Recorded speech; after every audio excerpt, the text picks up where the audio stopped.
L'abbé Tranchant, qui était curé de la paroisse de la Bohalle de 1875 jusqu'à 1910, a eu l'occasion d'aller faire un pèlerinage. Et, en revenant de Rome, il a eu envie de passer par Notre-Dame de la Salette dans l'Isère. Et en passant à Notre-Dame de la Salette, il a été guéri d'un mal. Et il a quasiment fait un vœu en disant que quand il rentrerait, il souhaitait dédier à Marie quelque chose pour compenser un petit peu cette guérison. Et quand il est revenu à la Bohalle, il a trouvé un endroit, un lieu précis qui se situe entre un calvaire et puis une petite grotte. Et ce lieu lui a permis de construire une chapelle. Il partait avec rien, il n'avait pas spécialement d'argent, il avait le si peu d'argent, il l'a mis, son argent à lui, il l'a mis dans la construction de la chapelle. Et puis il a demandé à tous les gens qui étaient de la paroisse, les paysans, tout celui qui pouvait donner un coup de main. Alors la paysannerie s'est mobilisée, ils sont allés chercher des pierres à Trélazé. Ils sont allés chercher du sable dans la Loire, ils sont allés chercher des tuffeaux à Saumur. Et puis avec tout ça, ils se sont mis au travail. Et ils ont construit en 2 ans cette chapelle qui est actuellement encore sur pied. L'abbé Tranchant, il est actuellement enterré sous la chapelle. Il fait vraiment partie de la chapelle. Tout le monde à la Bohalle connaît son nom. Ça n'a pas demandé que de la main-d'œuvre, il a fallu aussi de l'argent. Et de l'argent, il a fallu aller sonner aux portes. Et l'abbé Tranchant ne s'est pas démonté, il ne s'est pas démuni, il est allé tirer les sonnettes. Et il a récolté de l'argent à droite et à gauche.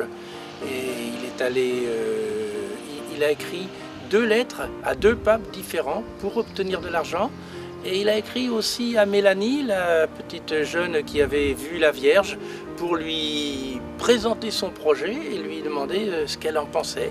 Vraiment, il avait une foi extraordinaire dans cette construction. Et cette construction a été menée à bien.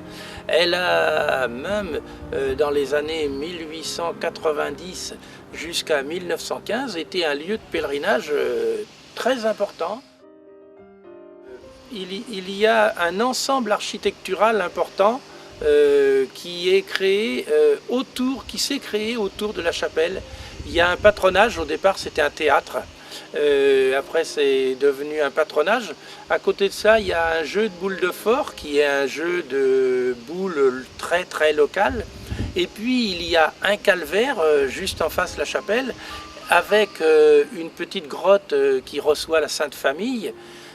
Il y a dans cet ensemble-là vraiment un ensemble architectural très bien conçu. Nous sommes situés aussi sur le chemin de la Loire à vélo, ce qui fait qu'actuellement nous avons énormément de passages de gens de toutes directions, de tous endroits. Ils viennent nous voir et en fait ils aiment bien s'arrêter à la chapelle de la Bohalle parce qu'elle a un cachet spécifique.